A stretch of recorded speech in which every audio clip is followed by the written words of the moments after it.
श्री कृष्ण, वेद व्यास जी, अर्जुन, परमहंस योगानंदा, ओशो, सबको प्रणाम करते हुए आज का गीता का सत्र शुरू करेंगे। आप लोग को पता है ना कि जब भी कोई युद्ध शुरू होता है तो शंख बजाया जाता है। तो यहाँ पर जो शंख है वो सबसे पहले कौरवों की तरफ से बजता है। तो जो पहले शंख बजाता है इसका मतलब उन्होंने शुरुआत की है। हमेशा एक होता है जो शुरुआत करता है और दूसरा उसका जवाब देता है। तो जब इन्होंने शुरुआत की तो सबसे पहला जो शंखनाद है वो किया भीष्म पितामह ने, और फिर पांडवों ने जवाब दिया। और जब पांडवों ने जवाब दिया तो पांडवों की तरफ से गेस कर सकते हो किसने शंख बजाया? किसने? कृष्णा जी ने। वेरी गुड, परफेक्ट आंसर, बिल्कुल कृष्ण ने बजाया। अब सोचने की बात यह है कि कृष्ण तो पांडव नहीं है, है ना? कृष्ण तो सिर्फ सारथी हैं। तो कृष्ण क्यों बजा रहे हैं?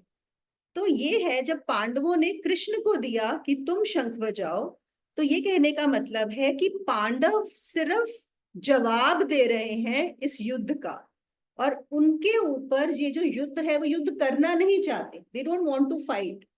उनके लिए ये परमात्मा का दिया हुआ रिस्पॉन्सिबिलिटी है, परमात्मा ने दिया है। It is the God, they are just doing the duty of the God, they are not wanting to fight by themselves. That is the difference. तो पहले कौरवों ने दिया और फिर पांडवों ने दिया और कृष्ण ने दिया। और इसमें एक और बड़ी इंपॉर्टेंट चीज है, बड़ी इंटरेस्टिंग, जो ओशो हमें बताते हैं। वो कहते हैं कि जब कृष्ण बजा रहे हैं तो इसका मतलब हम परमात्मा के साथ हैं, है ना? परमात्मा हमारा जवाब दे रहा है। और अगर हम परमात्मा हमारे साथ है तो हम जो भी करेंगे, अगर युद्ध में हारेंगे भी वो भी जीतना है। तो ये युद्ध जो हार जीत के लिए नहीं है पांडवों की तरफ से। It is not about winning. what is important is that we are fighting a war which is a responsibility given to us by the god, and god is with us. If god is with us, we have already won. It doesn't matter whether we win the war or we lose the war, है ना? ये एक बहुत important point है यहाँ। तो कहते हैं परमात्मा के साथ लड़कर हारना भी उचित है और परमात्मा के खिलाफ लड़कर जीतना भी उचित नहीं। तो ये एक रिस्पॉन्स है, ये रिएक्शन नहीं है। इसके बारे में भी आज हम और बात करेंगे कि जो पांडवों का है that is a response, not a reaction. फिर हम आगे एक श्लोक में जाते हैं। तो यहाँ पर जो अर्जुन है वो कृष्ण को बोलते हैं। तो वो कहते हैं कि मेरे रथ को वहां ले चलो जहां पर मैं देख पाऊं कि कौन कौन आए हुए हैं, कौन लड़ने के लिए हैं, मेरे शत्रु कौन है। ठीक है। अब ये भी ओशो ने बहुत सुंदर इसका एक्सप्लेनेशन दिया है। वो कहते हैं इस बात से ही अर्जुन का कृष्ण को ये पूछना कि मेरे रथ को वहां ले चलो ताकि मैं देख सकूं कौन आया है, कौन लड़ रहा है, अपने आप में ये बताता है कि अर्जुन लड़ना नहीं चाहता। It's not that he wants to fight. क्यों? क्योंकि जो लड़ने के लिए तैयार होता है वो कभी देखता नहीं है कि दुश्मन कौन है या मैं दुश्मन को देख लूं। उसके लिए तो हर कोई दुश्मन है। वो इतना रेडी होता है लड़ाई करने के लिए कि वो सामने वाले को देखना भी नहीं चाहता कि वो है कौन। तो ये एक बहुत बड़ा डिफरेंस है। देखो यहाँ पे क्या बोलते हैं वो, जो आदमी स्वयं युद्ध के लिए तैयार है उसे उसकी फिक्र नहीं होती कि दूसरा युद्ध के लिए तैयार है या नहीं है। जो आदमी स्वयं युद्ध के लिए तैयार है, तत्पर है, वह अंधा होता है। तो जो दुर्योधन है वो नहीं ये सोच रहा है कि मैं देख लूं, अर्जुन सोच रहा है कि मैं देख लूं। और फिर उन्होंने बोला है कि एक और चीज यहाँ हमें पता पड़ती है अर्जुन के बारे में, कि जो देखना चाहता है तो किसी भी युद्ध का, और यहाँ पे हम युद्ध महाभारत का युद्ध नहीं लेंगे, हम सब भी रोज एक युद्ध लड़ते हैं। जब भी आप किसी युद्ध में होते हो, कॉन्फ्लिक्ट में होते हो, सबसे पहली चीज क्या आती है कि आप देखो कि सामने वाला कौन है। It is very important to know कि सामने है कौन। अपने शत्रु को पहचानना बहुत जरूरी बात होती है कहीं पे भी अगर लड़ाई हो रही। और जब तक आप अंधे होते हो तब तक आप कूद पड़ते हो बिना जाने की सामने क्या है। अब देखो ये लड़ाई हमारे लिए किसी की बॉस से भी हो सकती है ना, बॉस भी शत्रु हो सकता है। कोई घर के लोग भी हो सकते हैं जो हमें कुछ इस तरह से हमें कर रहे हैं कि हम रिएक्ट हो रहे हैं उसकी वजह से। तो अंडरस्टैंडिंग द अदर पर्सन कि वो है कौन, वो है क्या, ये एक बहुत इंपॉर्टेंट नियम है। और फिर वो कहते हैं कि जब हम क्रोध में होते हैं, जब हम गुस्से में होते हैं, जब हम सिर्फ रिएक्ट करते हैं, तो इसका मतलब क्या है, ऑलरेडी वो इमोशन हमारा बड़ा स्ट्रांगली आ चुका है। और अगर वो इमोशन आ गया है तो हम देख ही नहीं पाएंगे कि सामने है कौन, हमारी ऑब्जर्वेशन पावर एकदम खत्म हो जाएगी। और इसका मतलब है कि पक्का तुम हारने वाले हो। You are definitely going to lose a war or any fight if you don't even know, if you are not even ready to see who is there on the other side. कोई भी काम करना होता है तो right observation is very important, कि हम सामने देखें वो क्या है। और जब भी हम इमोशन में होते हैं तो वो राइट ऑब्जर्वेशन हमारी खत्म हो जाती है। जबकि एक वॉर में राइट ऑब्जर्वेशन की सबसे ज्यादा जरूरत होती है। वॉर मतलब किसी के साथ भी वॉर हो सकती है, वॉर का मतलब सिर्फ महाभारत नहीं है। अब यहाँ पे ना एक बड़ा इंटरेस्टिंग एक सवाल आता है कि अर्जुन तो ये सब सवाल पूछ रहा है ना, कि मुझे जानना है सामने कौन है, क्या है, या वो बोलता है कि मैं लड़ना नहीं चाहता। लेकिन दुर्योधन या भीम या फिर इवन युधिष्ठिर, किसी और के दिमाग में ये सवाल नहीं आ रहा। तो ऐसा क्या है, अर्जुन के बात ऐसी क्या बात है? ओके, तो हम इस चीज को समझते हैं कि क्या डिफरेंस है अर्जुन और दुर्योधन। अब अर्जुन बहुत सारे सवाल उठा रहा है ना। अर्जुन बोल रहा है कि मुझे लेके चलो, मुझे देखना है कौन है, जबकि दुर्योधन एकदम तैयार है, रेडी है लड़ाई करने। और अर्जुन जो है वो बोल रहा है कि मुझे ये लड़ाई करनी भी नहीं है। अभी नेक्स्ट उसमें यही आने वाला है, जब वो बोलेगा कि मुझसे लड़ाई नहीं होगी, मैं कैसे बोलूंगा बात, तो क्या फर्क। तो क्या होता है, और एक सवाल जो बहुत लोग पूछते हैं कि कृष्ण ने ये जो गीता है वो अर्जुन को ही क्यों दी, दुर्योधन को क्यों नहीं दी, भीम को क्यों नहीं दी, युधिष्ठिर को क्यों नहीं दी? मतलब बड़ा लॉजिकल क्वेश्चन है। तो ऐसा क्या है अर्जुन? और जब हम दुर्योधन और अर्जुन को डिफ्रेंशिएट करेंगे ना, तो ये सिर्फ दुर्योधन अर्जुन का डिफ्रेंसिएशन नहीं है, ये हम लोगों का भी डिफ्रेंसिएशन है कि कौन है जिसको परमात्मा जवाब देगा। कृष्ण कौन है? परमात्मा। परमात्मा किसकी सुन रहे हैं, किसको आके बता रहे हैं? ठीक है। तो कहते हैं कि कृष्ण ने पहले दुर्योधन को भी जाके, बात हुई थी और उनको बोला था कि तुम ये क्यों लड़ाई कर रहे हो। तो दुर्योधन ने क्या बोला? दुर्योधन ने बोला कि देखिए, मैं जानता हूं कि धर्म क्या है और अधर्म क्या है, मुझे पता है what is right and what is wrong, लेकिन मैं धर्म पर नहीं चल सकता। क्या तो पता है, that is the way I am, और मुझे ये लड़ाई लड़नी, मैं तो ऐसे ही बिहेव कर। ठीक है। सो दुर्योधन जो है उसका सबसे पहला जो चीज आती है वो ये क्या बोल रहा है, आई नो, मैं जानता हूं, मुझे पता है कि ऐसा ही है और मुझे ऐसा ही करना है, end of the story, that's it. लेकिन जो अर्जुन है वो क्या बोल रहा है? अगर आई नो का उल्टा क्या होता है? I don't no. और आपको पता है ये जो चीज है ना, आई डोंट नो, ये एक साधक के लिए सबसे बड़ा गुण है, सबसे बड़ा इंपॉर्टेंट चीज है। कि जब भी आप किसी के पास जाते हैं या आपको कोई प्रॉब्लम भी है, यहाँ पे क्या प्रॉब्लम है, वो क्या कह रहा है कि मुझे पता है धर्म क्या है और अधर्म क्या है, लेकिन मैं धर्म के रास्ते पर नहीं चल सकता, मैं अधर्म के रास्ते पर ही चलूंगा, और मुझे पता है, that is it, end of the chapter. लेकिन अर्जुन क्या बोल रहा है? अर्जुन बोल रहा है कि ये मेरे साथ हो रहा है ऐसा, मैं इनको देख भी लूं, मैं समझ लूं कि ये लोग लड़ना चाहते हैं लेकिन मैं नहीं लड़ना चाहता, तो ऐसा क्यों हो रहा है, मैं क्या करूं? तो वो क्या बोल रहा है, मुझे नहीं पता, I am lost, please guide me. तो coming from the centre of saying I don't know is a very very important part किसी भी चीज। और ऐसा क्या होता है, साधकों में भी होता है, कई साधक जाते हैं गुरु के पास ऑलरेडी ये करके कि हमें तो सब आता है, वो बताने जाते हैं कि हमें कितना कुछ आता है।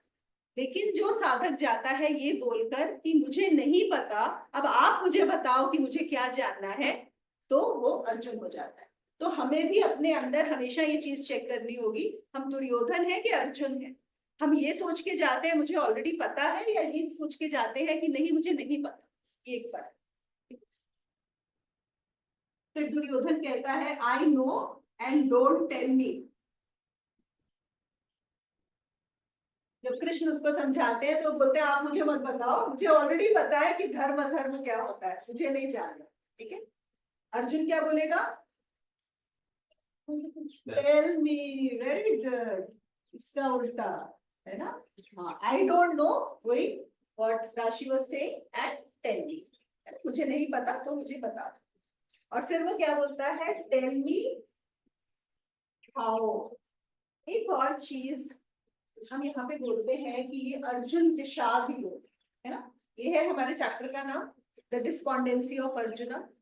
विषाद योग का क्या मतलब है? कि अर्जुन कॉन्फ्लिक्ट में है कि मैं क्या करूं, ये करूं या मैं नहीं करूं, मुझे ये करना नहीं है, मैं नहीं करना चाहता, already it is a responsibility which has come to me, I still don't want to. तो व्हाट इज ही डूइंग? हम पहले यहां से शुरू करेंगे। ही इज थिंकिंग, इसको हम बोलते हैं विचारण। अब compare to him Duryodhan is not thinking. देखो, इसको मैं थोड़ा सा पहले बता देती हूँ। दुर्योधन के दिमाग में जैसे हमने देखा कोई सवाल भी नहीं आ रहा और वो सोच भी नहीं रहा है, वो युद्ध में लड़ने के लिए इतना बेचैन है कि मैं कूद जाऊं और युद्ध करूं। So he is not thinking at all. अब यहाँ पे ओशो ने एक और बहुत अच्छा बताया है, उन्होंने बोला है जिसके दिमाग में सवाल भी नहीं आ रहा उसको उन्होंने पशु बोला है। ओके, पशु का क्या मतलब है? पशु का मतलब सिर्फ ये नहीं है कि एनिमल, कि उसके उसके अंदर थॉट प्रोसेस भी नहीं है, तो इसलिए उसके लिए बहुत आसान है किसी भी चीज के अंदर कूद जाना। और वही चीज भीम के लिए भी है। भीम चाहे पांडव है, भीम चाहे अच्छे उसके लिए है, लेकिन भीम भी सोच नहीं रहा है। भीम इज लाइक ये रिस्पॉन्सिबिलिटी आई है, चलो कूद पड़ो। युधिष्ठिर का भी ये वही सीन है। सिर्फ एक अर्जुन है who is thinking about it, who is thinking maybe there is something wrong over here. Thinking का क्या मतलब है? कि जो हो रहा है वो मुझे एक्सेप्ट नहीं हो रहा, वो मुझे सही नहीं लगा, तो मैं सोच रहा। और इसके बाद क्या आता है कि अगर दुर्योधन सोच भी नहीं रहा, अर्जुन सोच रहा है, तो दुर्योधन आता है पशु में, एनिमल में। जो सोचने लगता है वो आ जाता है मनुष्य के उसमें। और उसके बाद एक होता है जो सोच के भी पार चला जाता है, और वो कौन हो जाता है? जो सोच के भी पार चला जाता है, कृष्णा। बिल्कुल। तो यहाँ पे उन्होंने तीन ये दी।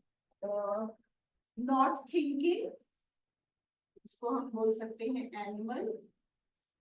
टेंडेंसी, थिंकिंग, ह्यूमन, इसको हम बोलते हैं निर्विचार। तो दुर्योधन लड़ रहा है क्योंकि दुर्योधन सोच ही नहीं रहा, he is just so eager to fight.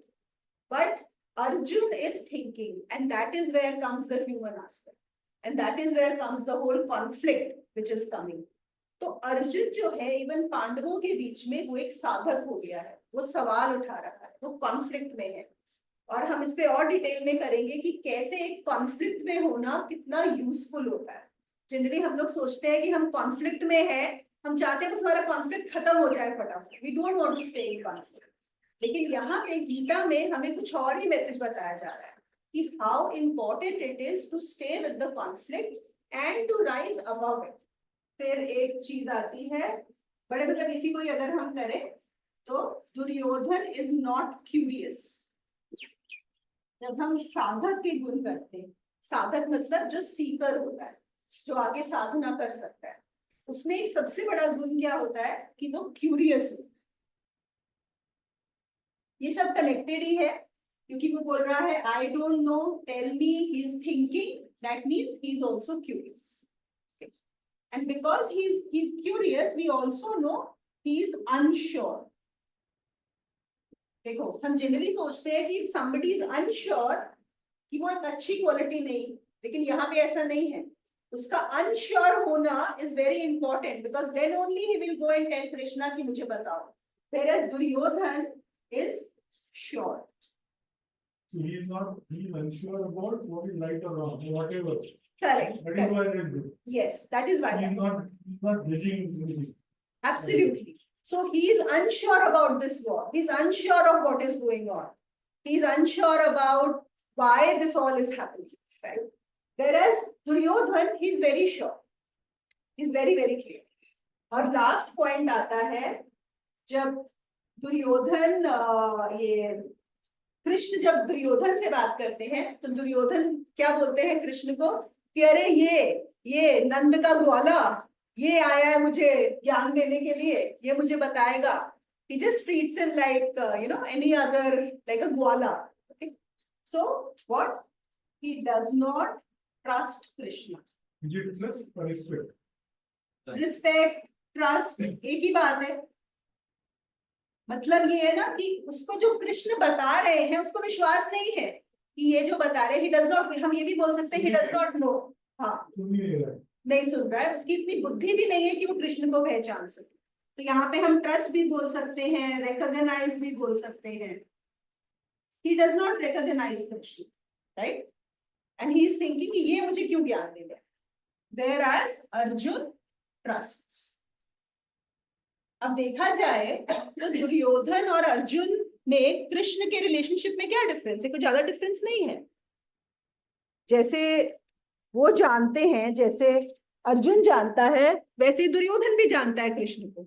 लेकिन दुर्योधन बोल रहा है अरे ये कौन है, ऐसे ही आ गया है, हाँ, नंद का ग्वाला. और अर्जुन वहां पे उनको ही एक प्रेम से, रिस्पेक्ट से, उसको लग रहा है कि इनमें कुछ है डिफरेंस. तो ये एक बहुत इंपॉर्टेंट बात हो जाती है. तो हो सकता है कोई उसको देख रहा है कि अरे ये कौन है, इनसे हमें क्या सीखना है, और एक दूसरा जो है वो उन्हीं से ही सीखने की इच्छा रखे. तो ये फर्क है. तो ये हमें भी अपने अंदर, जैसे हमने लास्ट टाइम किया था ना, कि हमें हमेशा देखना है कि मेरी जिंदगी में पांडव जीत रहे हैं कि कौरव जीत रहे हैं. तो ये बात भी है कि मेरे अंदर कौन है, अर्जुन है कि दुर्योधन है. आपने युधिष्ठिर के बारे में कहा, मतलब युधिष्ठिर को कृष्ण पे पूरी भक्ति थी और उन्होंने माना था कि कृष्ण जो भी कहेगा वो सही रहेगा, इसलिए उनको डाउट नहीं आया. हाँ, मतलब आपने बोला कि युधिष्ठिर को भी डाउट नहीं आया. मतलब ये भी हो सकता है कि युधिष्ठिर ने पूरी तरह से उनमें मतलब पूरी भक्ति के साथ पूरी डिपेंडेंसी दिखाई थी. उन्होंने कहा है तो मुझे ये सोचना भी नहीं है कि ये सही है या गलत है, इसलिए उन्होंने उनको डाउट नहीं किया. बिल्कुल बिल्कुल. So you have a very good point over here. उसने उनको डाउट नहीं किया. लेकिन जो युधिष्ठिर का रोल है, अगर हम युधिष्ठिर और अर्जुन में कंपेयर करेंगे तो दोनों में जो साधक है, जो इस सब के पार जा सकता है, वो अर्जुन है, नॉट युधिष्ठिर. क्योंकि युधिष्ठिर ने क्या किया है, एक तो मान लिया है कि हाँ कृष्ण बोल रहे हैं, और नॉट ओनली कृष्ण. सी, जो युधिष्ठिर को तुम देखो बड़ा धार्मिक टाइप है, व्हाट वी से एज द बहुत अच्छे चरित्र वाला, राइट? हम एक तरह से चरित्रवान भी बोल सकते हैं. वो रूल्स फॉलो करने वाले हैं, वो लॉज फॉलो करने वाले हैं. अगर लॉ में ये है कि तुम अपना वहां पे अगर वो जुआ भी खेल रहे हैं और अगर आ गया कि पत्नी को भी दांव पे लगा सकते हैं, तो वो दांव पे लगा देते हैं. वो सोचते नहीं है, विचार नहीं करते, है ना? अगर उनको बोला गया अब ये छोड़ दो तो छोड़ दिया, ये बोला ये कर लो तो कर लो. So he is basically a follower of the rules. That is a very big difference. और हाँ, he is also not thinking. Even Yudhishthir is not thinking. Yes, there are many more qualities in Yudhishthir as compared to Duryodhan. But वो सोच कहाँ रहे हैं? But मतलब जब हमने पढ़ा तो उसमें ऐसा बताया गया कि Yudhishthir reaches the highest than the Arjun at the end of this way. That we don't know. That we really, I don't know. I have not read or heard that. But here we are talking from the quality of a seeker. बात यहाँ पर ये हो रही है कि क्यों गीता अर्जुन को बताई गई और क्यों किसी और को क्यों नहीं बताई गई? क्योंकि किसी और ने ये सवाल नहीं उठाया, उनको सवाल नहीं आ रहा. देखो एक और क्या होता है, कभी कभी जैसे हम युधिष्ठिर की बात कर रहे हैं, जिसमें बोली थी फॉलोअर्स ऑफ द लॉ. कभी कभी आप लॉ को फॉलो करते हुए भी ऐसी डिसीजंस ले लेते हो जो बहुत गलत होती हैं. ओके, जैसे आप लोगों को पता है जब नागासाकी हिरोशिमा पे जब बॉम्ब डाले गए थे, तो जो पायलट था उसको पता भी नहीं था वो क्या करने जा रहा है. ओके, उसको क्या दिया गया था कि तुमको जाना है और क्या करना है, सिर्फ एक बटन दबाना होता है और वो गिर जाते हैं. करेक्ट? उसने जाके वो किया. उसको नहीं पता वो इतना बड़ा नष्ट होने वाला है, इतना बड़ा प्रॉब्लम होने वाली है.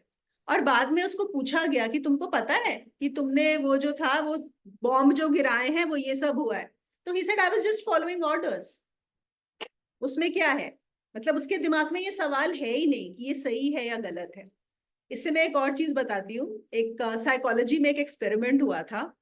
तो उन्होंने वहां पे क्या किया, बड़ा फेमस एक्सपेरिमेंट है कि एक ग्रुप को लिया और उनको ये बोला गया कि आपको हम देखना चाहते हैं कि कैन यू फॉलो रूल्स और नो। बहुत सिंपल, आप रूल्स फॉलो कर सकते हैं या नहीं, और आपको इसके लिए पैसे मिलेंगे, या फिर अगर आप रूल्स फॉलो करते हुए, मतलब जैसे ना टेस्ट टाइप होता है, तो आपको एक पर्टिकुलर जॉब मिलेगी। और फिर उनको एक रूम में डाला गया एक एक करके, और ये बोला कि आपको एक बटन दबाते रहना है, ठीक है। और दूसरे कमरे में जब आप ये बटन दबाओगे तो वहां पे जो है कुछ लोग हैं जिनको हर्ट होगा। Every time you will press the button, those people will get hurt, but don't worry about it. आपका काम है सिर्फ इस बटन को दबाना। तो वो लोग बटन दबा रहे हैं और वहां से किसी के चिल्लाने की आवाज आ रही है। जब भी वो बटन दबाते हैं किसी को शॉक लगता है और वो चिल्लाता है वहां पे। लेकिन the results were almost 80% of the people जो आए थे वो बटन दबाते रहे चिल्लाने के बाद भी। क्यों? उनको ये था कि हाँ हमें तो ऑर्डर, हमें ये ऑर्डर मिला है, we just have to follow the order. सिर्फ 20% लोग थे जिन्होंने बोला कि नहीं, हमें ये नहीं चाहिए, जो भी मिलने वाला है हम ऑर्डर्स फॉलो नहीं कर सकते और हम जा रहे हैं, we are not participating in this experiment. तो आपकी बुद्धि कैसे काम करती है, ये मुझे पता है। युधिष्ठिर का जब भी हम बात करते हैं ना तो ये थोड़ा सा डिफिकल्ट होता है समझना कि कैसे युधिष्ठिर कैसे नहीं। पर हाँ, अगर आप उनको देखो, he is just a follower. Blind faith नहीं चाहिए, faith is good, right, but blind रहेगा then you might end up doing things which you are not supposed to. Absolutely, it is about the blind. Let us first understand कि युधिष्ठिर इसलिए नहीं follow कर रहा कि कृष्ण बोल रहे हैं। कृष्ण ना भी होते तो युधिष्ठिर वॉर में चले जाते, युधिष्ठिर को कोई प्रॉब्लम नहीं है वॉर में जाने में। It is nothing to do with Krishna, that is the difference over here. Yudhishthir को सवाल ही नहीं है, नहीं, लेकिन it is nothing to do with bhakti. See, it is not, जैसे अर्जुन को कृष्ण का भक्त बताया गया है, युधिष्ठिर को नहीं बताया गया। What we are saying is maybe Yudhishthir के लिए तो अभी ये सवाल उठा ही नहीं है, उसको भी, किसी भी और को कोई फर्क नहीं पड़ता कि वॉर हो रही है या नहीं। मतलब अगर हो रही है तो okay, let's get into it, but nobody is thinking यहाँ पे। That is the main difference that we have to take, कि एक है अर्जुन जो सोच रहा है कि ये क्या हो रहा है, ये क्यों हो रहा है, ये हमें वॉर लड़नी है क्या, ये जो सामने खड़े हैं ये मेरे सब परिवार के लोग हैं, इनको मारना है क्या। बाकी और कोई भी नहीं सोच रहा है। And why only the Yudhishthir? I mean, there are so many people who are standing over there. So many, दोनों साइड से। और जो कौरव की साइड से भी थे वो सब खराब थे क्या? नहीं, बहुत अच्छे लोग थे।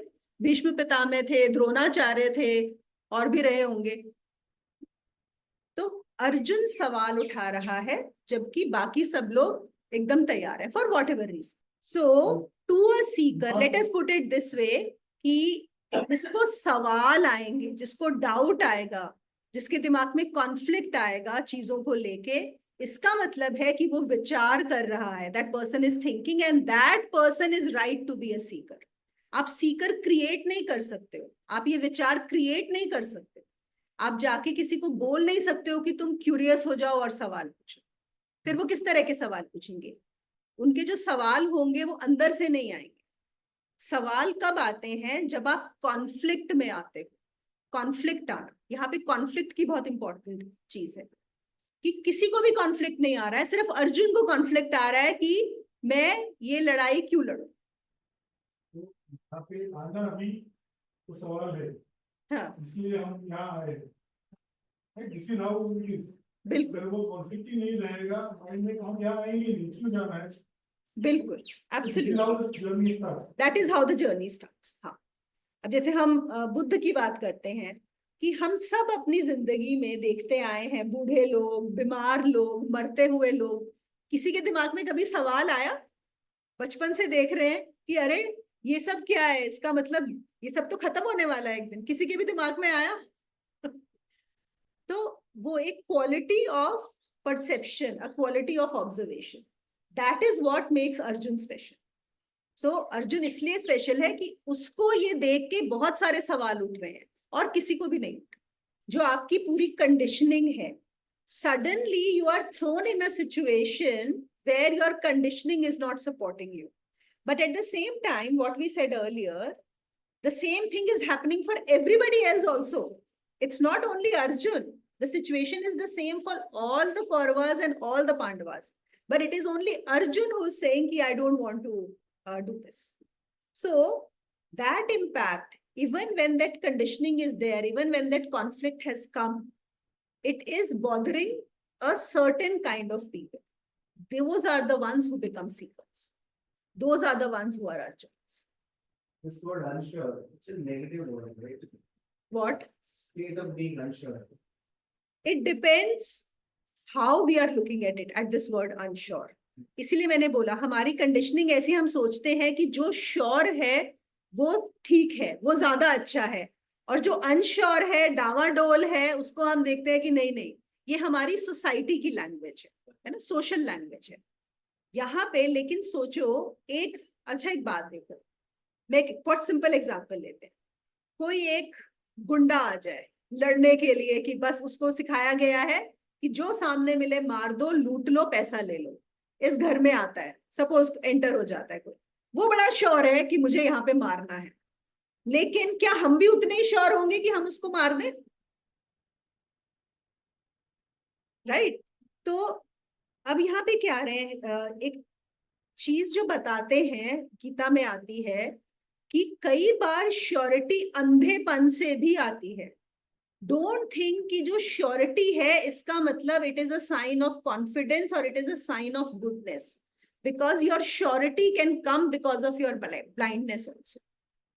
क्योंकि तुम सोच ही नहीं रहे हो। जो अंधा है उसको पता ही नहीं है, उसको बोला गया ये करना, आई एम वेरी श्योर, तो वो ज्यादा अच्छा दिख रहा है।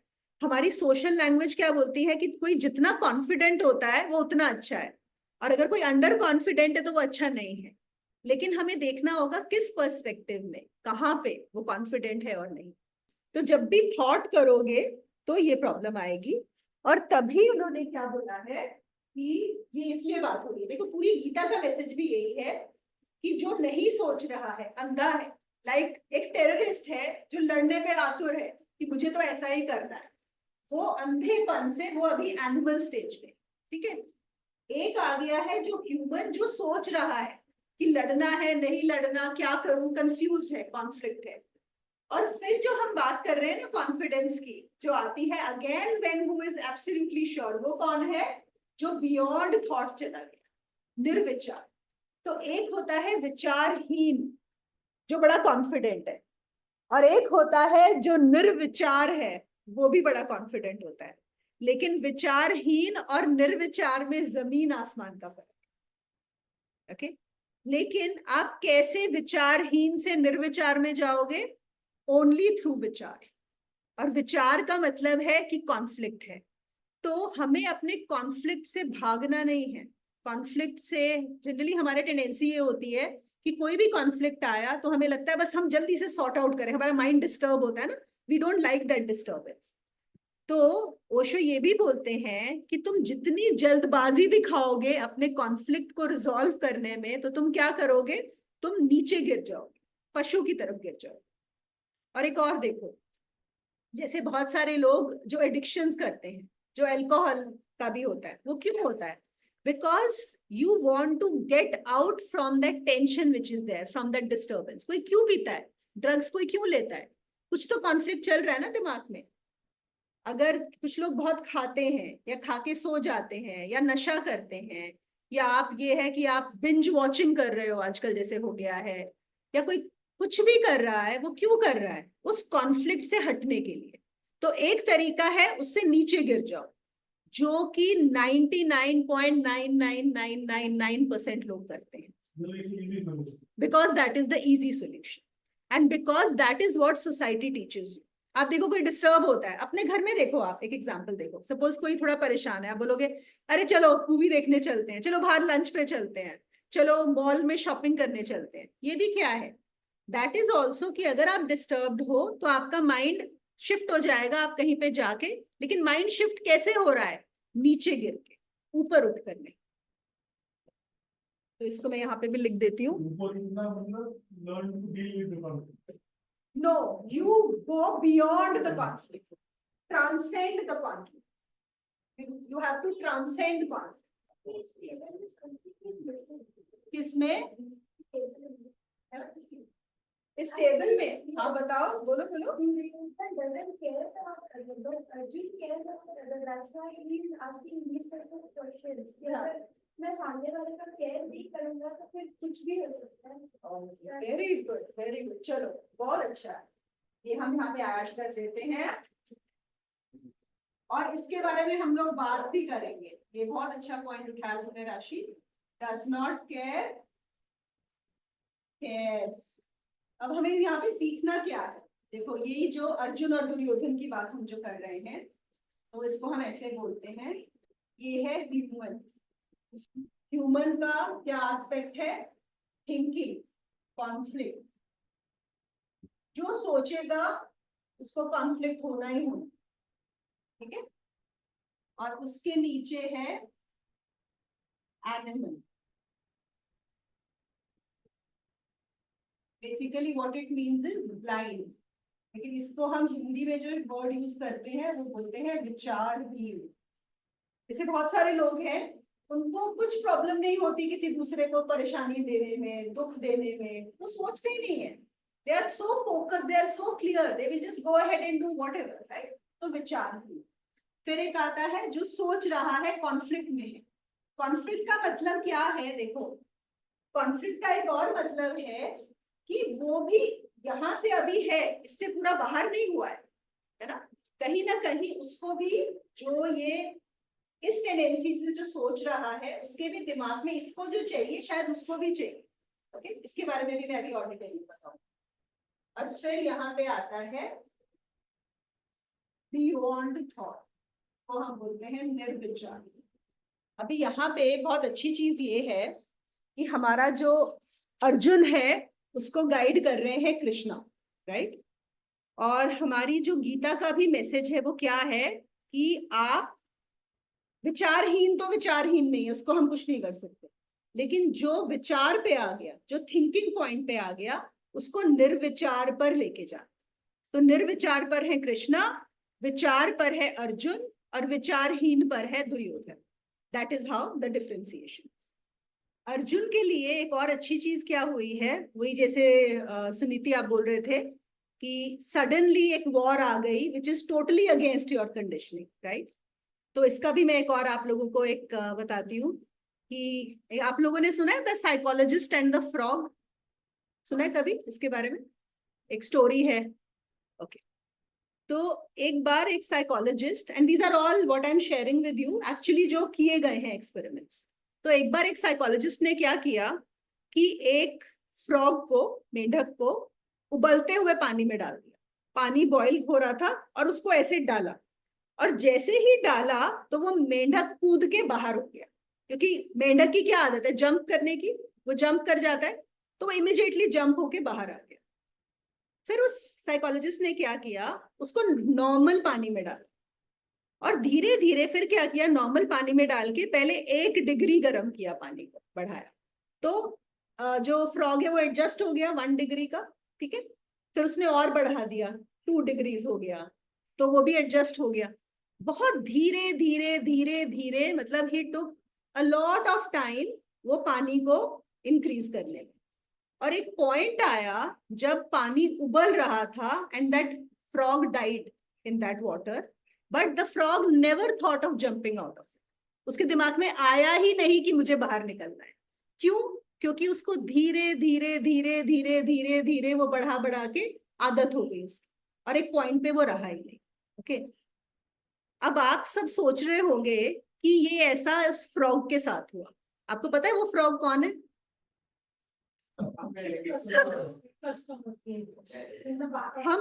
हम सब हैं.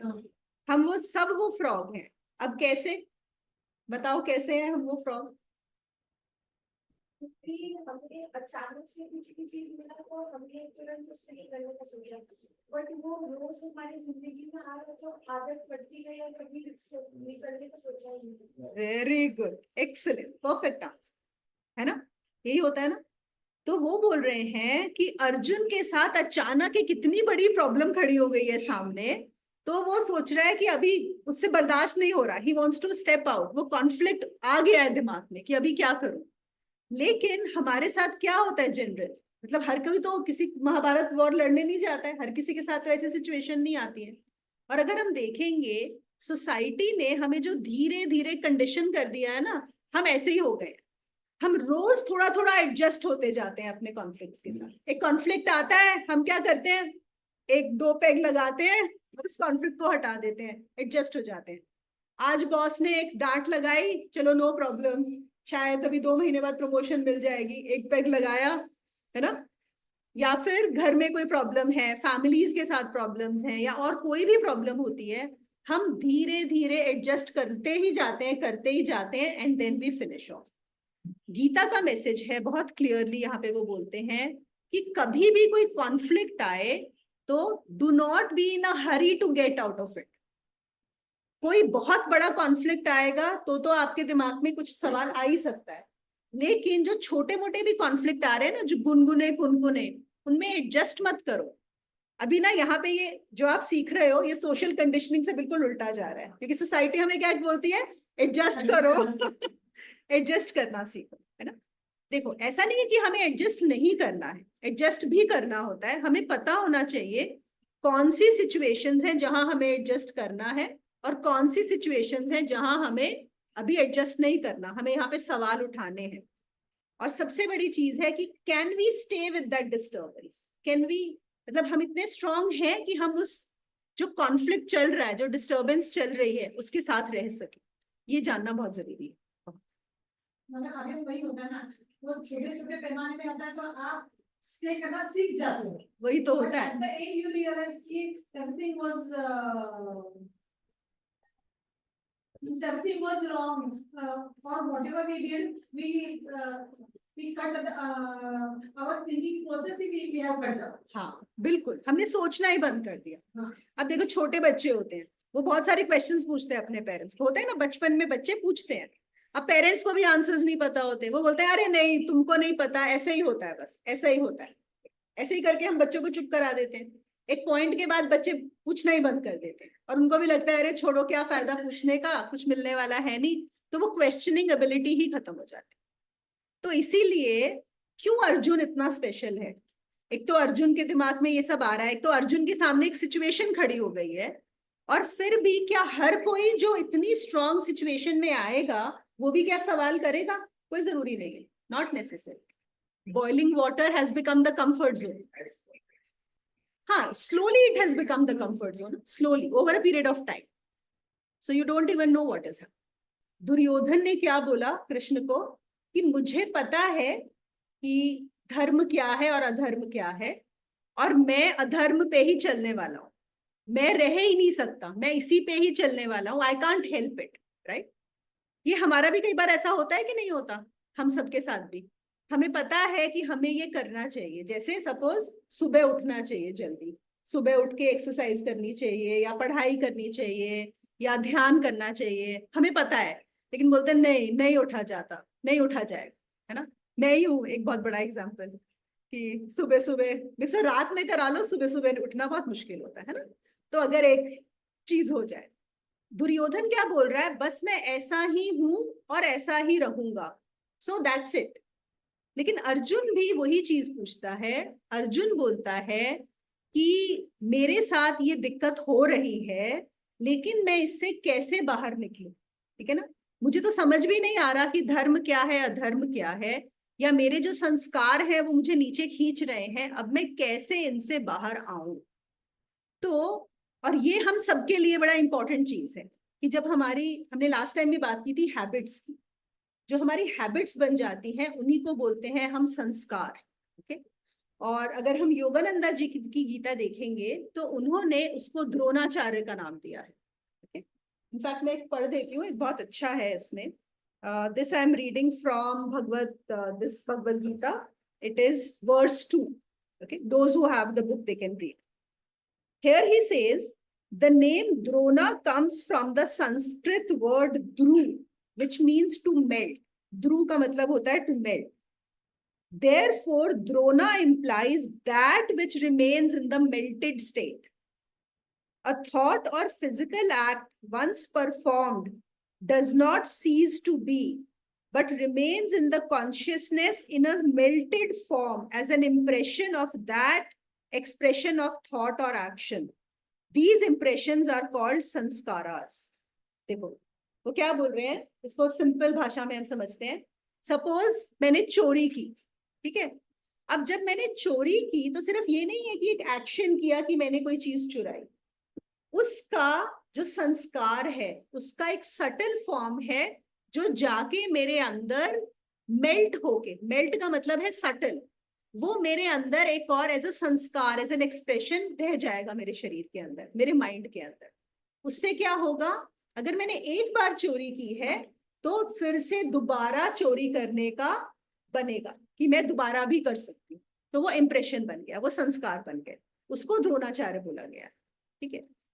तो अब जब दुर्योधन भी बोलता है ये जो मेरे संस्कार हैं मैं इनसे हट नहीं सकता, या हम बोलते हैं कि हमारी कुछ आदतें हैं, हमें पता है कि क्या करना चाहिए. होता है ना कुछ सिचुएशंस में, कुछ सिचुएशंस में हमें नहीं पता होता कि हमें क्या करना चाहिए. कुछ सिचुएशंस में हमें पता होता है what is the right thing to do, लेकिन फिर भी हम नहीं कर पाते. तो वो क्यों नहीं कर पाते? It is because of the sanskaras. और यहाँ पर भी संस्कार इनको हम बोल सकते हैं, इनको ही बोला गया है द्रोणा. ये जो संस्कार है, हमने देखा कई बार बैठे बैठे हमें कुछ मन करने लगता है, कुछ करने का मन कर रहा है, कुछ खाने का मन कर रहा है, या कुछ भी है, वो कहाँ से आ रहा है? तो ये जो है वो हमारा इधर से आ रहा है, संस्कारों से, जिनको हम तो ये होते हैं ना अच्छे संस्कार की हम बहुत बात करते हैं, सही संस्कार होने चाहिए, सही हैबिट्स होनी चाहिए. तो मन किया कि आइसक्रीम. अब एक बहुत अच्छी बात बताई है कि जो संस्कार हमारे अंदर है, ऑलरेडी आ गए हैं, ये जो है इनको हम कंट्रोल नहीं कर सकते. यहाँ पे मैं लिख देती हूँ अनकंट्रोलेबल. और अगर मैंने एक्शन ले लिया इसके ऊपर भी हम लिख सकते हैं not in my control. Suppose आप लड़ते हो, किसी से लड़ाई होती, कोई सामने वाले ने आपको कुछ बोला और ऑलरेडी आपकी टेंडेंसी है कुछ उल्टा बोल देने की, ठीक है, तो वो संस्कार है. तो एक स्टिमुलस आया, आपका संस्कार है, और immediately you went into action. आपने भी कुछ उल्टा बोल दिया, you were, it was that action was not in your control. ऐसा होता है ना कितनी बार हमारे, हम सोचते भी हैं कि नहीं मैं ऐसा नहीं बोलूंगा अगली बार, लेकिन कुछ आता है and again we act in the same way. तो कृष्ण क्या बोलते हैं कि हमारे संस्कार है और एक्शन है, ये दोनों हमारे हाथ में नहीं होते. ठीक है. तो फिर हमारे हाथ में क्या होता है? तो बोलते हैं इन दोनों के बीच में यहाँ पे एक छोटी सी विंडो होती है. Before the संस्कार becomes the action again. बहुत छोटी विंडो होती है, एकदम इतनी छोटी सी, जहां पे आप कॉन्शियस हो सकते हो उसके बाद. जैसे मुझे मन किया आइसक्रीम खाने का, अब इमीडिएटली लेकर से मेरे फ्रिज में आइसक्रीम भी पड़ी हुई है, तो बहुत इजी है, आइसक्रीम खाने का मन किया, गए फ्रिज खोला, आइसक्रीम खा ली. लेकिन वो बोल रहे हैं कि उसके बीच में एक बहुत छोटी विंडो है, अगर मैं कॉन्शियस हूं और मैं उसका इस्तेमाल करूं, जो बोलेगी खानी जरूरी है क्या, क्या जरूरी है खाना? हाँ मन कर रहा है खाने का, बट खानी चाहिए कि नहीं. और अगर मैं उस विंडो पे मेरा कंट्रोल आ जाए, वो विंडो मेरे हाथ में है, होती बहुत छोटी है, और जितना हम उस विंडो पे काम करेंगे वो विंडो बड़ी होती जाएगी. ये जो विंडो है ना छोटी, वो बड़ी होती जाएगी, और जब वो बड़ी हो जाएगी तो हम easily we will be able to take the right action. और जब हम राइट एक्शन लेंगे तो हमारे जो संस्कार हैं वो भी सही चीजों के ही पड़ेंगे, गलत चीजों के नहीं पड़ेंगे. इसके लिए भी बताती हूँ, एक आप लोग चेक भी कर सकते हो गूगल पे, एक बहुत फेमस 1972 में देयर वाज दिस साइकोलॉजिस्ट, उन्होंने एक एक्सपेरिमेंट किया था, उसको बोलते हैं मार्शमेलो एक्सपेरिमेंट. और उसमें उन्होंने क्या किया, 4 साल के छोटे बच्चे लिए, ठीक है, 4 साल के छोटे बच्चों को क्लास में वो खेल रहे थे, एक एक बच्चे को अलग अलग, और उनको आपको पता है ना marshmallow is like a chocolate जैसा वो रहता है, बच्चों को बहुत पसंद होता है. तो उन्होंने एक मार्शमेलो रखा सामने उनके, और साइकोलॉजिस्ट ने बोला कि तुमको ये खाना है? तो बच्चे ने बोला हाँ। तो उसने बोला अच्छा, एक तुम या तो अभी खा सकते हो, लेकिन मैं अभी बाहर जा रहा हूं किसी काम से और मैं 10 मिनट के बाद आऊंगा। अगर तुमने 10 मिनट वेट किया तब तक ये नहीं खाया, तो instead of 1 I will give you 2, choice is yours. और ऐसा उन्होंने बहुत सारे बच्चों के साथ किया, और वो फिर चले गए वो मार्शमेलो सामने रख के। और आप लोग चेक कर सकते हो गूगल पे, इसके पूरे मार्शमेलो एक्सपेरिमेंट्स के वीडियोस भी हैं। उन्होंने एक्चुअली फिल्म किया था कि वो छोटे बच्चे बैठे हुए हैं मार्शमेलो के सामने, और वो उनको मतलब खाने का मन कर रहा है, उठा रहे हैं, मुंह तक लेके जा रहे हैं, फिर वापस रख रहे हैं, या फिर वो ऐसे देख रहे हैं, है ना, बहुत सारे वीडियोस हैं। तो फिर उन्होंने देखा, जब वो वापस आए तो ऑब्वियसली कुछ बच्चे थे जो नहीं रुक पाए और उन्होंने मार्शमेलो को खा लिया, और कुछ बच्चे थे जो रुके रहे, जिन्होंने नहीं खाया। ठीक है। उसके बाद उस साइकोलॉजिस्ट ने 14 साल के बाद उन्हीं बच्चों पे फॉलो अप किया। Okay, can you imagine, 14 years after he followed up, उनका सबका डेटा रखा हुआ था, उनके जाके टीचर्स के साथ इंटरव्यूज किए, पेरेंट्स के साथ इंटरव्यूज किए। तो उन्होंने पाया कि जिन बच्चों ने जो नहीं खाया था, 10 मिनट वेट किया था खाने के लिए, they were better off in everything. They were better off in studies. उनके इनफैक्ट SAT स्कोर्स बेटर आए थे, ये यूएस में हुआ था। उनके जो रिलेशनशिप्स थे वो बेटर थे, इमोशनली दे वर स्ट्रॉन्गर, हर चीज में मतलब एक स्टार्क डिफरेंस था, जिन्होंने खा लिया था और जिन्होंने नहीं खाया। अब इससे हमें क्या पता लगता है? ये और जो कृष्ण बता रहे हैं एक ही चीज है। तो हमारे पास आंसर क्या आता है? इवन दुर्योधन और अर्जुन का जो सवाल है वो आता है सेल्फ कंट्रोल। वो जो हमारी छोटी सी विंडो होती है ना, बीच वाली, before we take that action, उस पे अगर हम काम करना शुरू करें तो इसका मतलब है कि जब मेरे अंदर कोई चीज उठती है, अब दुर्योधन क्या बोल रहा है? मुझे पता है कि ये गलत है, लेकिन मैं ऐसा ही करूंगा। मतलब वो इतना स्ट्रांग है उसके अंदर वो वृत्ति कि उसकी वो विंडो भी नहीं खुल रही है। वो कह रहा है मैं तो यही करने वाला हूं। और कृष्ण हमें यहाँ पे बता रहे हैं कि जब तुम रियलाइज कर रहे हो कि ये गलत है और ये सही है, then have that self control, कि वो करो जो सही है। और यहाँ पर तो मार्शमेलो खाना या नहीं खाना सही गलत नहीं था, लेकिन बात किस चीज की हो रही है? सेल्फ कंट्रोल, कि क्या मैं इंतजार कर सकता हूँ 10 मिनट। और अगर हम देखें, इवन जो हम इम्पल्सिव बिहेवियर की भी बात करते हैं, है ना, उसमें भी क्या होता है कि क्या मैं वेट कर सकता हूं, उस चीज को थोड़ा पोस्टपोन कर सकता हूं या नहीं कर सकता। That makes all the difference. आपको पता है जो लोग ये डाइटिंग भी करते हैं, उसमें भी एक टेक्निक होती है पोस्टपोनिंग। जैसे आपके सामने गुलाब जामुन रखा है, बहुत मन कर रहा है खाने का, है ना, तो बोले अच्छा अभी नहीं, आधे घंटे बाद, after half an hour I will eat it. तो again half an hour, again half an hour, तो वो धीरे धीरे धीरे धीरे उसको बढ़ाते जाइए। तो फिर क्या होता है कि आफ्टर अ पर्टिकुलर टाइम वो आपकी वृत्ति भी चली जाती है। और ये सबसे इंपॉर्टेंट पॉइंट, ये जो संस्कार हैं जो हमारे स्ट्रांग हुए किसी भी चीज के, जो भी हमारी हैबिट हो जिससे हम परेशान हैं, ठीक है, अगर suppose if I make it dark, let us से जो भी संस्कार है ये बहुत डार्क है, जितना डार्क होगा उतनी ज्यादा हमारे अंदर टेंडेंसीज आएंगी to do actions which are in line with this, है ना। जैसे अगर मैं चोरी करती हूँ तो बार बार चोरी करने का, अगर मैं झूठ बोलती हूँ तो बार बार झूठ बोलूँ, अगर मैं कुछ अच्छा करती हूँ तो मुझे बार बार, अगर मैं ध्यान करती हूँ तो मुझे बार बार ध्यान ही करने का मन करेगा। तो ये चीज आएगी। तो वो कहते हैं जितना तुम कॉन्शियस होते जाओगे उसको और सेल्फ कंट्रोल का इस्तेमाल करोगे यहाँ पे, उतना उतना क्या होगा कि ये यहाँ से देखो एक्शन नहीं होगा। जब एक्शन नहीं होता, जब तुम एक्शन नहीं लेते, वो भी वापस यहाँ पर आता है और वो इसको लाइट करता है। वो एक्शन अगेंस्ट संस्कार राइट, इसलिए वो संस्कार थोड़ा थोड़ा सा धीरे हो जाते हैं, क्योंकि आपने वो नहीं एक्शन किया, वो भी एक एक्शन है। हाँ, देखो आपने एक्शन नहीं किया और आप कॉन्शियस भी हो, ये जब दोनों चीजें होती हैं तो आपका ये जो संस्कार है इधर वाला जो आप हटाना चाहते हो वो कम होना शुरू हो जाता है। इसका एक और मतलब इससे भी बेटर जो अगर हम बोलेंगे जो आगे आएगा वो ये आता है, जो हम साक्षी की बात करते हैं। तो जैसे सपोज किसी को गुस्सा बहुत आता है, ठीक है, तो गुस्सा आता है तो वो बार बार गुस्सा करता है, वो गुस्सा करेगा तो फिर से गुस्से का संस्कार और बढ़ेगा, फिर से और गुस्सा करेगा, तो वो आपका स्ट्रांग होता जाएगा जो सर्कल है, ठीक है। अब वो क्या हो रहा है कि गुस्सा आ रहा है और वो गुस्सा कर भी नहीं रहा और गुस्से को देख रहा है कि गुस्सा आ रहा है। ही इज बिकम कॉन्शियस, मतलब आप पूरे अवेयर हो गए हो कि हाँ ये गुस्सा आ रहा है।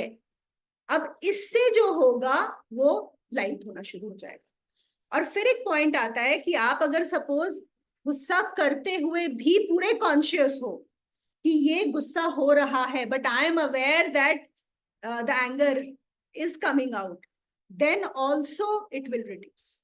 ये डिफरेंस समझ में आया दोनों में? एक एक्शन आप नहीं करने से कम कर रहे हो और एक एक्शन करते हुए भी आप कॉन्शियस हो, अवेयर हो, उससे भी आप उसको कम कर रहे हो। तो लेकिन दोनों में सबसे इंपॉर्टेंट क्या है? Being conscious, that is the very important. वो जो छोटी सी विंडो है ना, वो हमारे हाथ में है कि हम उसको कितना बड़ा करते जाएंगे। जितना बड़ा करते जाओगे उतना धीरे धीरे और इजी होता जाएगा। अगर मुझे सपोज यहाँ पे संस्कार है एंगर, ठीक है, अभी एंगर आया, मेरे अंदर एंगर आ रहा, एक है मैंने जाके एंगर गुस्सा कर दिया, वो तो वापस वो चल रहा है, करेक्ट। एक है एंगर आया और मैं कॉन्शियस हो गई और मैंने बोला नहीं मैं अब गुस्सा नहीं करूंगी, और मैं कंट्रोल करके बैठी हुई हूँ, नहीं मैं गुस्सा नहीं करूंगी, नहीं करूंगी, नहीं करूंगी, और मैंने गुस्सा नहीं भी किया, तो भी इट इज नॉट रिड्यूसिंग। वो कहीं और जगह फंसेगा, क्योंकि मैंने उसको जबरदस्ती रोका हुआ है, दबाया हुआ है, गुस्सा आए जा रहा है मुझे, ठीक है। मैं यहाँ पे क्या बोल रही हूँ कि become conscious that there is anger. तो मुझे दबाना भी नहीं है उसको, सिर्फ कॉन्शियस रहना है पूरा टाइम कि हाँ ये गुस्सा आ रहा है, ये गुस्सा आ रहा है, बस। Nobody doctor can tell you this. हाँ, If you get angry, please express your anger. If you don't do that, it will go. Correct correct. That is because we are trying to control that. तो बिल्कुल, तो क्या बोलते हैं कि आप गुस्सा कर भी सकते हो, but are you also aware the time कि ये गुस्सा हो रहा है? Are you conscious of it? अगर तुम वो करोगे तो वो खत्म होना शुरू हो जाएगा वहां पे, then it will stop reducing. एक और हम इसको ऐसे बोलते हैं, साइकोलॉजी में हम बोलते हैं, तो ऑब्जेक्ट कोई मतलब एक स्टिमुलस आया, suppose somebody said something to me, okay, somebody shouted at me, and then जो मैं सब्जेक्ट हूं मेरा क्या रिएक्शन होगा? Shout back. लेकिन इन दोनों के बीच में before I shout back there is again a filter, तो हम इसको स्टिमुलस रिस्पॉन्स भी बोलते हैं। कि अगर मैंने सीधा सपोज ये ऑब्जेक्ट आया और सीधा मैंने ये शाउट बैक कर दिया तो क्या होगा? हम इसको बोलते हैं रिएक्शन। लेकिन अगर मैंने यहाँ पे रुक गई, मैं कॉन्शियस हो गई उसमें, और मैंने सोचा कि अच्छा मुझे जरूरी है कि इसके ऊपर चिल्लाना वापस, maybe I can keep quiet, maybe I can just let go of it, maybe I can answer in a very calm manner, then what am I doing? Then it becomes. So what is most important here is this part, the window in between. And we have to always start with very small things. सीधा बड़ी चीज पे नहीं जाना है, छोटी छोटी चीजों में। Maybe start with वही, जैसे कुछ खाने का मन करता है, या फिर कुछ एक होता है, सपोज आपको पता है कि कल एग्जाम है, तैयारी करनी है, पढ़ाई करनी है, लेकिन मन नहीं कर रहा होता, ऑब्वियसली मन नहीं करता पढ़ने का, लेकिन पता है कि पढ़ना है ना, that is the right thing to do.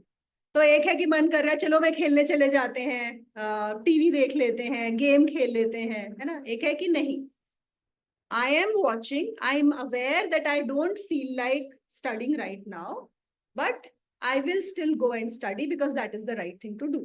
So I am doing both the things, I am becoming conscious and I am doing what is right, then that particular thing will get strength. एक और बड़ा important point आज जो हमें करना था, तो जैसे राशि आपने बोला था कि एक पॉइंट जो मिस हो गया है कि Duryodhan does not care about others whereas Arjun cares about others. Okay, इसी के बारे में आज बात है। तो ये जो हमारा 28-29 श्लोक आता है चैप्टर 2 में, अर्जुन है वो कृष्ण को क्या बोलता है कि हे कृष्ण, इस युद्ध की इच्छा वाले खड़े हुए समुदाय को देखकर मेरे अंग शिथिल हुए जाते हैं और मुख सूखा जाता है. He's saying when I'm watching all these people who are ready for war, my own family relatives, then I'm just losing all my energy. मेरे को तो मेरा मुंह सूख रहा है, मुंह ड्राई हो रहा है, मैं लड़ाई नहीं कर सकता. ठीक है ना. तो वो यहाँ पे कहता है कि मैं छोड़कर चला जाऊंगा, मैं तो, मुझे लड़ाई नहीं करनी. अभी यहाँ पे एक और चीज, बहुत सारे लोगों को ऐसा सवाल आता है कि जब अर्जुन तैयार था महाभारत छोड़ने को, अगर शायद अर्जुन लड़ने से मना कर देता तो लड़ाई नहीं होती, इतनी हिंसा नहीं होती, लेकिन फिर भी कृष्ण ने उसे भागने नहीं दिया. तो आपको पता है बहुत सारे लोग तो ये सोचते हैं कि महाभारत में जितना भी सब हुआ खून खराबा वो कृष्ण के कारण हुआ, क्योंकि कृष्ण ने अर्जुन को भागने नहीं दिया. लेकिन यहाँ पे जो कृष्ण है, हम उसकी बात अलग करेंगे कि कृष्ण ने नहीं भागने दिया, महाभारत होनी जरूरी थी. पर एक और चीज ये है कि जो कृष्ण गुरु है अर्जुन के, वो क्या देख पा रहे हैं. अर्जुन कह रहा है these are my people, I care about them, how can I kill them. Correct, that's what we are talking about. तो कृष्ण क्या जान रहे हैं, हमें यहाँ पे क्या समझना है, that no, Arjun also does not care about others. ये समझ में आती है बात कि Arjun is also not caring about others. नहीं आती ना समझ में बात, मुश्किल है. He's caring about himself. Excellent, very good. That is what. So even when we say we care about others, जब हम बोलते हैं कि मुझे दूसरों की चिंता है, दूसरे कौन है, वो भी अपने ही हैं, है ना. अभी यहाँ पे अगर महाभारत में इंस्टेड ऑफ अर्जुन के जो रिलेटिव्स खड़े थे, अगर कोई और होते, अननोन लोग होते, तो अर्जुन तो योद्धा है, वो तो सबको भेड़ बकरियों की तरह काट मार देता. उसको दिमाग में एक बार भी ये सवाल नहीं आता अर्जुन को कि मुझे ये लड़ना नहीं है, क्यों इतना खून खराबा करना है. क्यों आ रहा है उसके दिमाग में बात, क्योंकि उसके रिलेटिव्स हैं, उसके अपने हैं. तो ममत्व, ममता. और यहाँ पे उन्होंने एक बहुत अच्छी चीज बताई है, मैं यहाँ पे लिख देती हूँ. ममता इज इक्वल टू, कोई गेस कर सकता है mamta means what. And in relation with the war, mamta is equal to hinsa. मुश्किल है ना कॉन्सेप्ट कि ममता कैसे हिंसा हो सकती है ना. देखो अब इसको हमें समझना है किस, कहाँ, किधर से बोल रहे हैं, कहाँ से बात हो रही है. हम बात करते हैं अहिंसा की, नॉन वायलेंस. तो जो बोल रहा है ये मेरे सामने है, वो कभी नॉन वायलेंट हो ही नहीं सकता. अभी अर्जुन बात कर रहा है नॉन वायलेंस की, कि इतने लोगों को नहीं मारना है. क्यों, क्योंकि मेरे हैं. देखो ममत्व का क्या मतलब है, मेरा, है ना.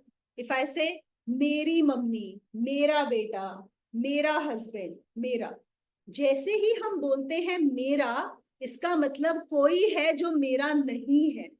आई am differentiating, there is a differentiation I am doing between mine and others. और जो गीता का मैसेज है, जो गीता हम पढ़ रहे हैं, it is about going beyond that. It is not about कि मेरा तेरा नहीं. तो यहाँ पे वो क्यों बोल रहे हैं कि ममता हिंसा है, कि मेरा तुमने बोला तो दूसरे हो गए, पराये हो गए, मेरा आते ही पराये लोग हो गए. और अर्जुन कह रहा है कि मैं अपनों को कैसे मारूं, तो वो अपनों के नहीं कर रहा है, कि मुझको, उसको दिखाई दे रहा है. तुम सोचो, हम जब आय की बात करते हैं, बोलते हैं मैं कौन होता है नॉर्मल, उसमें मैं दूसरों से ही डिफाइन होता है. अगर सपोज एक नॉर्मल लैंग्वेज में कोई मुझे पूछे, अच्छा अभी इंट्रोड्यूस कराना हो, तो मैं क्या बोलूंगी, अच्छा you know I have a husband, I have a son, right. So I is being seen as a wife, a mother, a daughter, a friend, a professional, which is all in relation to others. अगर ये सब हट जाए, अगर मेरे husband को हटा दिया जाए, मेरे बेटे को हटा दिया जाए, मेरी एजुकेशनल क्वालिफिकेशंस हटा दी जाए, सब हटा दिया जाए, तो मैं भी कहाँ बची.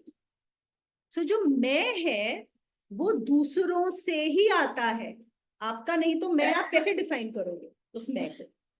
तो अगर जैसे हमने फर्स्ट वाले सेशन में भी बात किया था कि अगर मेरे अपने ना रहें और मेरे दुश्मन ना रहें दोनों, तो कुछ भी जीतने का मजा है क्या? अच्छा बताओ, अगर आप क्लास में बहुत अच्छे मार्क्स आते हैं तो किसको दिखाने में सबसे ज्यादा खुशी होती है ना? मम्मी डैडी या दीदी को, है ना? अगर आप बहुत अच्छा करो और वो ही ना हो देखने के लिए, उनको नहीं दिखा सकते, कोई मजा आएगा? अगर आप किसी को, कोई सड़क पे कोई जा रहा है, उसको दिखाना चाहोगे किसी in my report card I have come first in the class?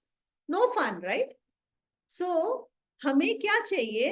हमारे अपने चाहिए। हम कुछ भी करते हैं उससे रिलेटेड हमारे अपने हैं, जिनसे हमें खुशी मिलती है, उनके लिए। लेकिन उनके लिए भी हम किसके लिए करते हैं? क्योंकि वो मेरे हैं। इनको क्यों दिखाना है? ये मेरी मम्मी है, ये मेरे पापा है, यहाँ पे मेरा आ गया। So everything starts from I. और फिर वो बोलते हैं अपनों से भी ज्यादा दिखाने का किसको मजा आता है? दुश्मन। दुश्मन को दिखाने का तो और भी ज्यादा मजा होता है कि वो जो फ्रेंड, उसने मुझे ऐसा बोला था, देखो मेरे कितने मार्क्स आए हैं, है ना? ये तो इसलिए क्यों नहीं मारना चाह रहा?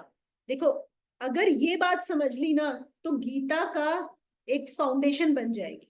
ये सबसे इंपॉर्टेंट पार्ट है गीता में समझने का, कि अर्जुन क्यों नहीं लड़ रहा और क्यों कृष्ण उसको पुश कर रहे हैं कि तुम लड़ाई करो। क्योंकि अर्जुन के अंदर कोई अहिंसा नहीं जागी है। अर्जुन किसी भी एंगल से अहिंसक नहीं है। वो योद्धा है, उसको मारने काटने में बहुत मजा आता है। वो अगर आज ना यहाँ से छोड़ के जंगल भी चला जाएगा ना, तो जंगल में जाके भी औरों को मारेगा, वो पेड़ पौधे मारेगा, जानवर मारेगा। वो रह ही नहीं सकता मारे बिना। उसकी वो पूरी ट्रेनिंग ही वही है। लेकिन वो क्यों नहीं मार रहा? वो रियलाइज कर रहा है राज्य मिल भी जाएगा तो ना अपने रहेंगे ना दुश्मन रहेंगे, सब तो मर जाएंगे। करेगा क्या उस राज्य का? What will he do? और फिर एक क्वेश्चन आता है, फिर से वही बात जो हमने पहले की थी अर्जुन और दुर्योधन में, कि दुर्योधन को क्यों नहीं है सवाल दिमाग में? If you see, the same logic applies for Duryodhan also. अगर दुर्योधन भी कल को जीत जाता है तो क्या कोई बचेगा? ना कौरव बचेंगे ना पांडव बचेंगे। वो करेगा क्या उस राज्य का अगर कल को जीत भी गया? उसमें अहम का बहुत ही ज्यादा चल रहा है। Correct. मैं और दूसरा है, मतलब दूसरे के बारे में सोचा जाता है, मतलब he is not able to see beyond himself. Yes, absolutely. And also, you know, the thing is, he is blind. He is not even thinking. वो सोच ही नहीं रहा है। अर्जुन कहाँ पे आ गया है? अर्जुन एक पॉइंट पे आया है जो वो सच में, मतलब वो आगे भी सोच पा रहा है, इस पॉइंट पे भी जा पा रहा है कि कल को कुछ नहीं रहेगा तो मैं करूंगा क्या उसका? आप सोचो, आप जा रहे हो एक वॉर जीतने के लिए, और वहां पे आप लड़ाई करो, सब कुछ करो और जीतो, और उसके बाद पता लगे कि कोई है ही नहीं। मतलब किसके साथ में जो मुझे मिला, I earn so much, I won so many land and everything, but there is nobody to share with. करोगे क्या उसका?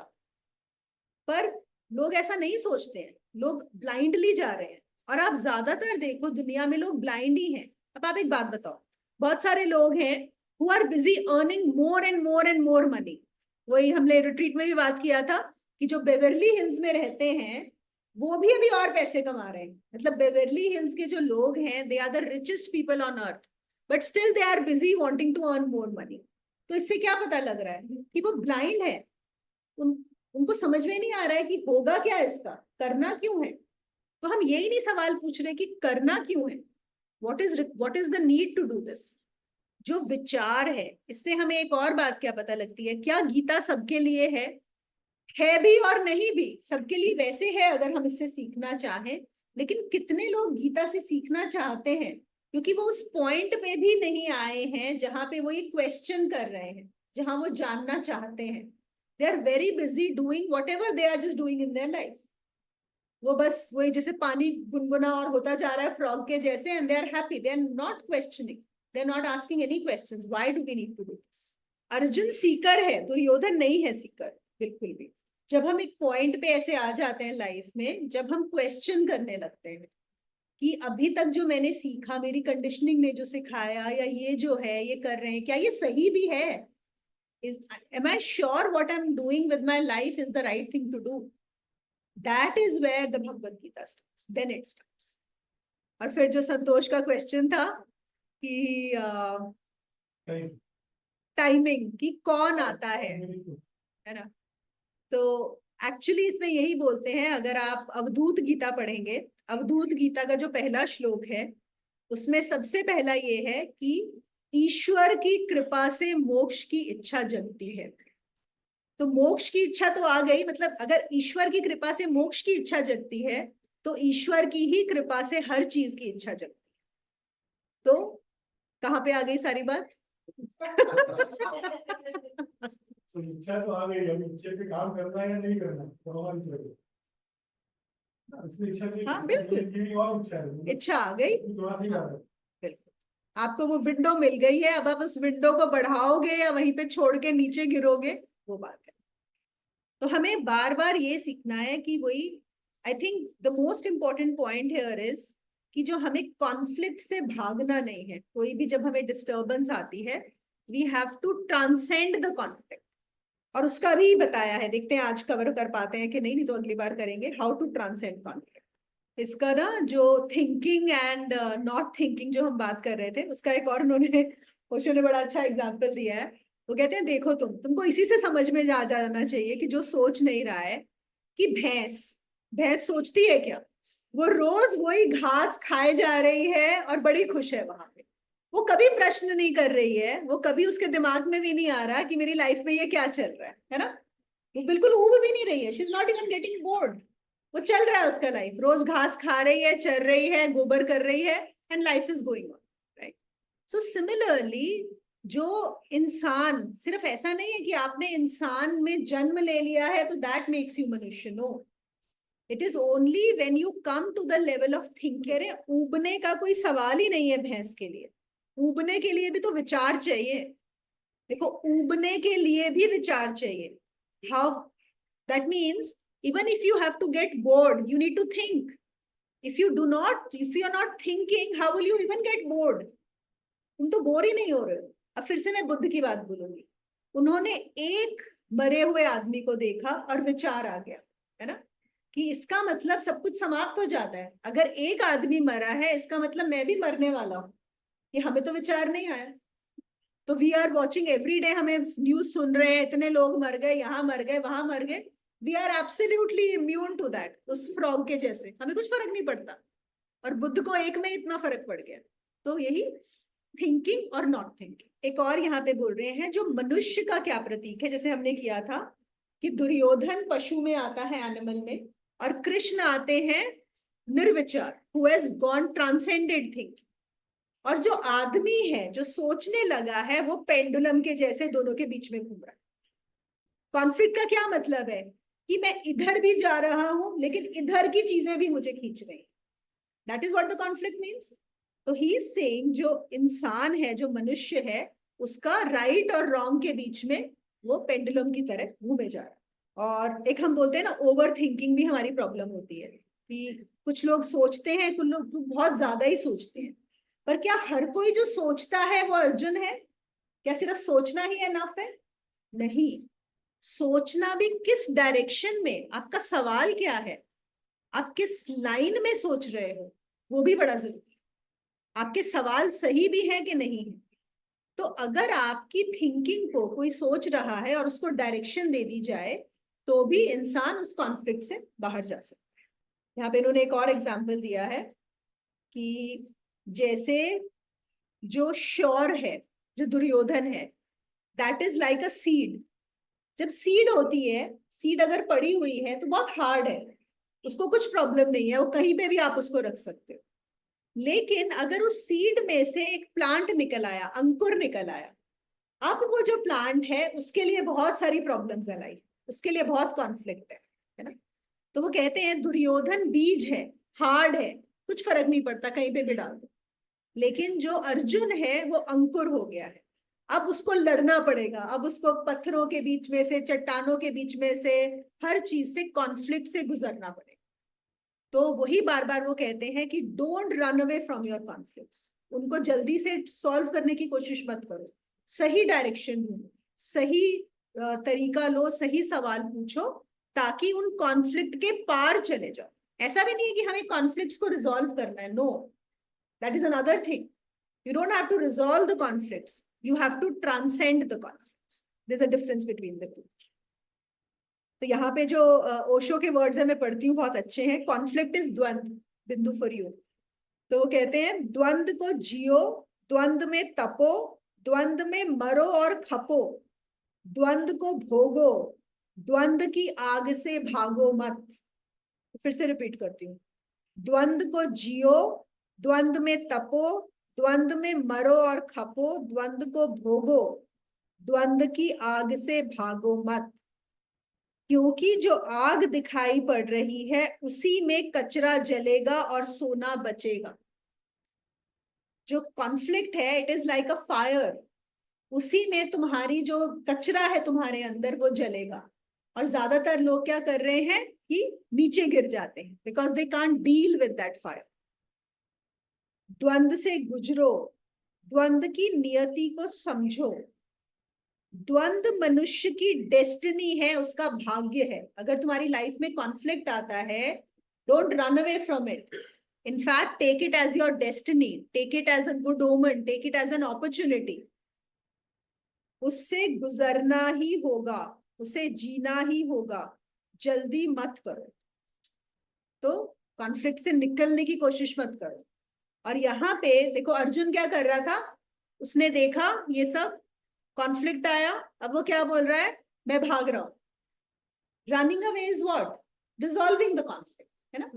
मुझे लड़ना नहीं है, मुझे लड़ना पड़ रहा है, मैं लड़ना नहीं चाहता. कॉन्फ्लिक्ट है, अब कैसे रिजॉल्व करूं?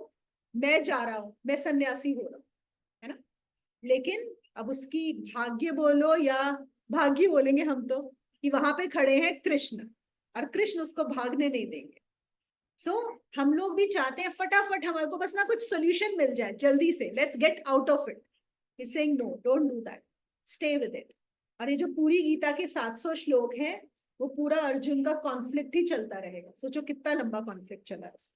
ये हम डिटेल में अगली बार बात करेंगे, लेकिन मैं फिर भी छोटे में बता देती हूँ कि आपको सबसे पहले एक्सेप्ट करना है कि there is a conflict. You have to accept, yes there is a conflict. And the more you will accept, then what happens? He has given a very nice thing. Conflict का क्या मतलब है कि there are 2 points, है ना. एक ये है और एक वो है. जब आप उसको एक्सेप्ट करते हो तो एक तीसरा पॉइंट आता है जो अभी तक नहीं होता, which does not exist for most people. और क्यों नहीं होता? क्योंकि हम द्वंद्व को रिजॉल्व करने में लगे रहते हैं. We just want to quickly resolve and get over with it. He is saying if you will stay, then a third point will emerge and it will take time. And when the third point will emerge, then what will you realize? That actually those two do not exist. And that is where you transcend the conflict. We are fighting with the conflict. Instead of that, accept the conflict. Accept the conflict. Then Yes. you will not want it. Then the third point will emerge. अब वो कब emerge होगा, कितनी देर में होगा, नहीं कह सकते.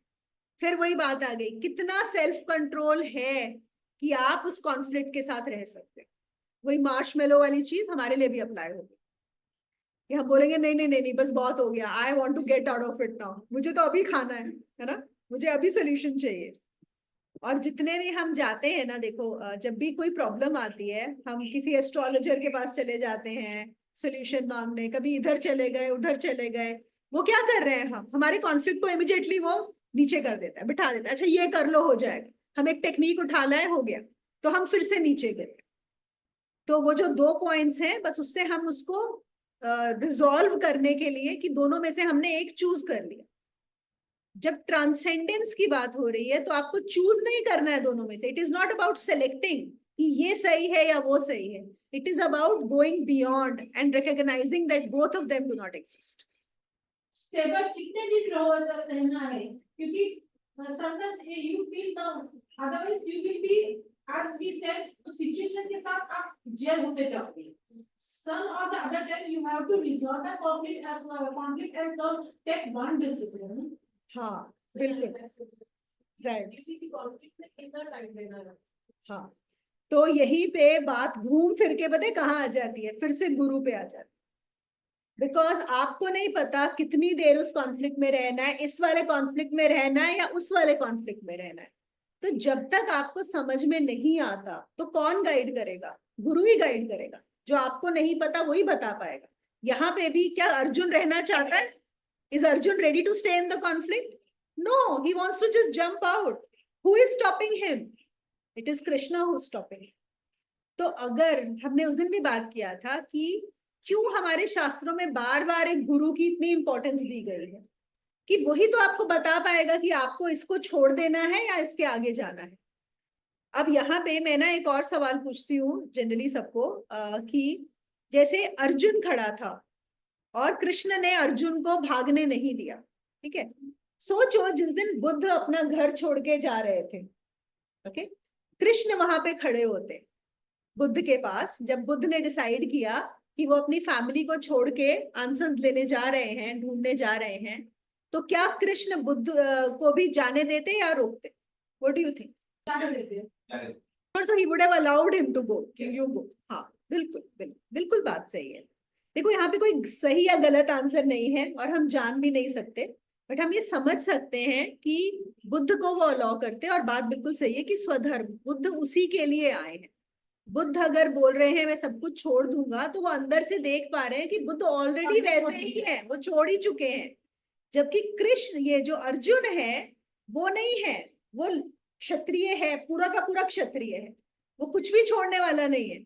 वो महाभारत से भाग भी जाएगा तो भी वो लड़ता ही रहेगा, वो लड़ाई छोड़ नहीं रहा है, वो अहिंसक नहीं हुआ है। तो दैट इज द डिफरेंस। एक आप लोगों ने सुना है द लेजेंड ऑफ सिसिफस? किसी ने सुना है? आज हम इसके ऊपर सेशन को क्लोज करेंगे।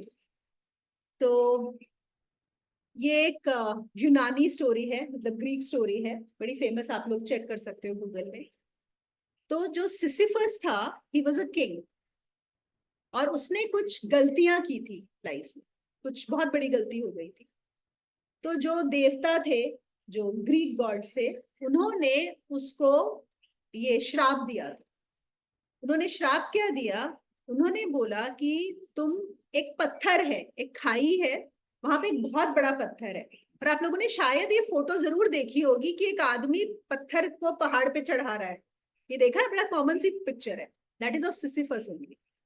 तो वो जो सिसिफस है, उसको उन्होंने बोला कि तुमको ये खाई में से पत्थर ऊपर लेके जाना है, पहाड़ की चोटी तक, और तुम ये लेकर जाओगे, लेकिन तुम जैसे ही पहुंचोगे on the top of the mountain, the rock will slide down.